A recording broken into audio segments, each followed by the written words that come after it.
on the ongoing 2018 World Cup qualifiers, Marwan Saeed, the general manager of Egyptian site kingfoot.com, joins us from Cairo. Thanks for joining us. So, Egypt last appeared at the FIFA World Cup 26 years ago. What are the stakes with the current squad and the coach? The stakes are pretty high. As you know, we haven't qualified to the World Cup since 26 years. People are expecting a lot from this generation, the generation of Mohamed Salah and Mohamed Al-Nenni, for example. Understandably, the excitement was there much more higher the past generation. The past generation won 3 Africa Cup of Nations on the trot.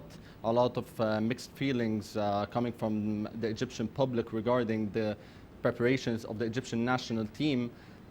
Cooper's team has sometimes given us the vibe that it is the team to beat. Other times there were performances like the ones in South Africa.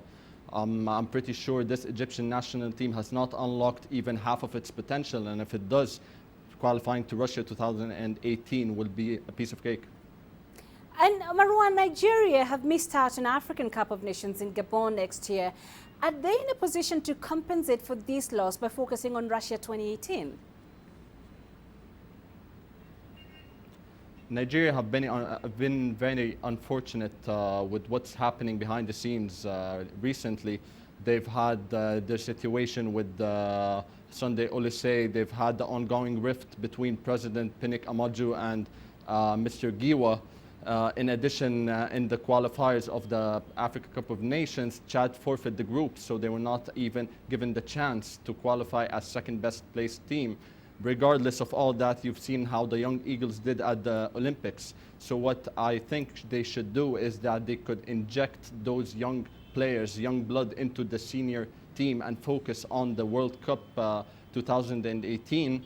I think they can do a very similar job to the one done by Ghana around 3 years ago or so. So they have to start with Zambia and to shift all their focus to the World Cup in case they don't want to miss any more trophies or competitions. And FIFA President Gianni Infantino has proposed to increase World Cup teams to 48. So is this good news for Africa in future World Cups? Look, let's put it this way. 13 teams are qualified from Europe to the World Cup. 5 teams potentially qualify from South America, 5 teams from Asia, 5 teams from Africa, and probably 4 teams from the CONCACAF region. Africa has got a lot of heavyweights, like for example Ghana, Ivory Coast, Egypt and Senegal. We haven't seen Egypt and Senegal, for example, for a lot of tournaments. Expansion of the World Cup can lead to them qualifying. A lot of great generations were stripped from the privilege of playing at the World Cup, for example. Who could have thought that the most capped player in history, Ahmed Hassan, would never play 1 minute of the World Cup finals? In all, this could be a very good idea. It could boost revenue, it could boost exposure. A lot of players would have catch the eye of foreign managers in European clubs.